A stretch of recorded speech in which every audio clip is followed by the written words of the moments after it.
दुश्मन हमारी छाती पर गोली मारे और हम उस पर आरती उतारे, ये राजनीति अब नहीं चलेगी इस देश में। ये जो सबूत मानने वाली फौज है, ये टुकड़े टुकड़े गैंग के लोग हैं जो भारत तेरे टुकड़े होंगे इंशाअल्लाह इंशाअल्लाह। नरेंद्र मोदी ने कहा था कि हम जब ईंट का जवाब पत्थर से देंगे, उन्होंने किया। हमने उनको 71 में पराजित किया, हमने उनको 65 में पराजित किया, हम कारगिल में उनको पराजित किए, फिर भी आप नहीं सुधर रहे हैं।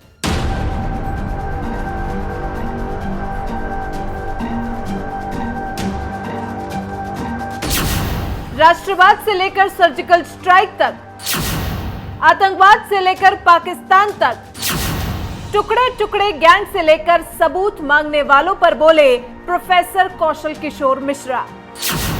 शिक्षा के मंदिर बीएचयू से रखी अपनी बेबाक राय, वो भी सिर्फ एनएमएफ न्यूज पर। भारत ने सर्जिकल स्ट्राइक करके आतंक के आकाओं को पहली बार उस भाषा में समझाया जो भाषा वो समझते हैं। ये टुकड़े टुकड़े गैंग कैसी है, इनको पहचानिए। अरे देश की सेना कहती है पाकिस्तान खुद रो रहा है, तो किसी हिंदुस्तानी के मन में शक होना चाहिए क्या? जिसकी रगों में हिंदुस्तान का खून है उसको शक होना चाहिए क्या? जो भारत के तिरंगे झंडे को प्यार करता है उसको शक होना चाहिए क्या? जो भारत मां की जय बोलता है उसको शक होना चाहिए क्या? ये शक करने वाले लोग कौन है? विरोधी दल कान खोल के सुन रहा, मेरा सबूत ये 130 करोड़ हिंदुस्तान वासियों का विश्वास है। अब बात आती है पड़ोसी मुल्क पाकिस्तान की। अटल जी ने कहा था कि हम दोस्त तो बदल सकते हैं लेकिन पड़ोसी नहीं। फिर मोदी सरकार आई, मोदी जी ने जिस तरह से जो पाकिस्तान की तरफ से आतंकियों ने किया उसका मुंह तोड़ जवाब दिया, पुलवामा हमले का बदला लिया, सर्जिकल स्ट्राइक की, एयर स्ट्राइक की, लेकिन विपक्ष ने उस पर सबूत मांगे। कांग्रेस से लेकर ममता बनर्जी से लेकर तमाम विपक्ष कहते हैं कि सबूत तो दिखाइए। कौन सा सबूत और किसको सबूत है? कैसा सबूत? दुश्मन हमारी छाती पर गोली मारे और हम उस पर आरती उतारे, ये राजनीति अब नहीं चलेगी इस देश में। ये देश, भारत बदल चुका है, भारत शक्तिशाली हो चुका है। अगर आप एक गोली चलाएंगे तो भारत के पास क्षमता है कि वो 100 गोली में जवाब देगा। यही पुलवामा के बाद हुआ। किसको सबूत दें? सेना किसको सबूत देती है? कहीं वीर सबूत देते हैं?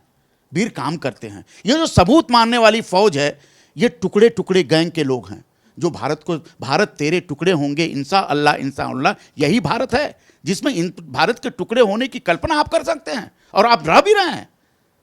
आप भोजन भी करेंगे, आप पानी भी करेंगे, अपना रोजगार भी करेंगे और भारत को टुकड़े भी करेंगे। ये कौन सा भारत है जहां का युवा भारत को टुकड़े करे?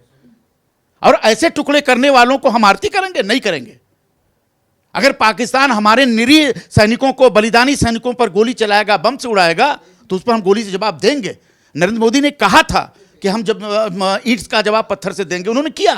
पाकिस्तान को हम पड़ोसी मान सकते हैं। कौन सा पड़ोसी? शांति प्रिय पड़ोसी, भाई का पड़ोसी। लेकिन पाकिस्तान क्या भाई का पड़ोसी निभा रहा है? वो आतंकवादी छद्म युद्ध की तैयारी पाकिस्तान कर रहा है, लगातार हमला कर रहा है।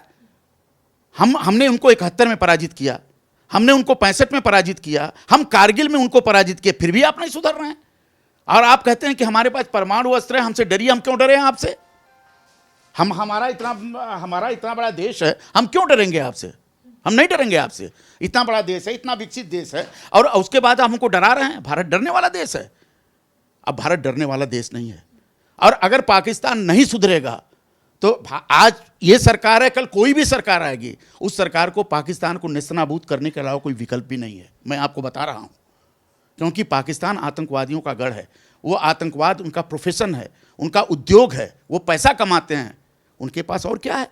हम तो विकास की बात करते हैं, हम गंगा साफ कर रहे हैं, हम सड़कें बना रहे हैं, हम फ्लाईओवर बना रहे हैं, हम एविएशन में क्रांति कर रहे हैं, विज्ञान में क्रांति कर रहे हैं। वो आतंकवाद में क्रांति कर रहे हैं, वो आतंकवाद में शोध कर रहे हैं। हम विज्ञान में शोध कर रहे हैं, दोनों में अंतर यह है। तो हम पाकिस्तान को किसी भी तरह पे स्वीकार नहीं करने वाले हैं। यह देश अब राष्ट्रवाद के ऊपर खड़ा है, राष्ट्र हमारा सर्वोच्च है, देश का युवा इस बात को मानने लगा है। हम भूखों मर जाएंगे, हम रोटी रोटी के लिए मोहताज रहेंगे, लेकिन राष्ट्र को की गौरव को, राष्ट्र के स्वाभिमान को गिरने नहीं देंगे, ये भारत का हर युवा जानता है। और इस परिस्थिति में आप जाति, संप्रदाय, धर्म और भारत के टुकड़े के रूप के में चलने वाले आंदोलन को आप चला नहीं सकते। इसलिए यही कारण है कि 2019 के चुनाव में राष्ट्रवाद एक बड़ा मुद्दा बन के उभरा है। और राष्ट्रवाद के आधार पर जो एयर स्ट्राइक हुई, जो कई बार स्ट्राइक हुई, उस स्ट्राइक ने भारत की जनता ने स्वीकार किया है। उन लोगों के सबूत मानने का, ममता को हम सबूत क्यों देंगे? हम राहुल को सबूत क्यों देंगे? हम दिग्विजय को सबूत क्यों देंगे? वो होते कौन है सबूत मानने वाले? भारत की जनता ने स्वीकार किया। वो भारत की जनता नहीं है, भारत की 125 करोड़ जनता ने स्वीकार किया है कि स्ट्राइक हुई है, लोग आतंकवादी मारे गए हैं और आगे मारे जाएंगे। और जब भारत की 125 करोड़ जनता ने स्वीकार किया तो ये छोटे छोटे लोगों की सबूत मांगने से भारत की सेना का ना मनोबल नीचा होगा, न भारत के राष्ट्र का सर झुकेगा। इसलिए सबूत की राजनीति हर आदमी को पतन की तरफ ले जाएगी। और सबूत की राजनीति गद्दारों की राजनीति है, सबूत की राजनीति देशद्रोहियों की राजनीति है। ऐसा मैं मानता हूँ, ऐसा मैं स्वीकार करता हूँ। तो ये तो थी शिक्षा के केंद्र बीएचयू से एक शिक्षक की राय।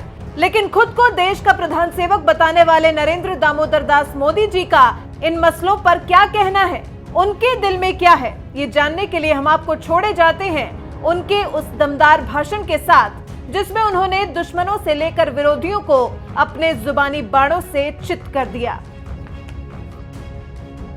साथियों, भारत कभी नहीं भूल सकता कि 26/11/2008 को मुंबई में पाकिस्तान से आए आतंकियों ने आतंकी हमला किया था। क्या भूल सकते हैं क्या? उस समय कुछ करने की जरूरत थी कि नहीं थी? दुनिया हमारे साथ खड़ी हो जाती कि नहीं हो जाती? लेकिन इसके लिए दम चाहिए दोस्तों।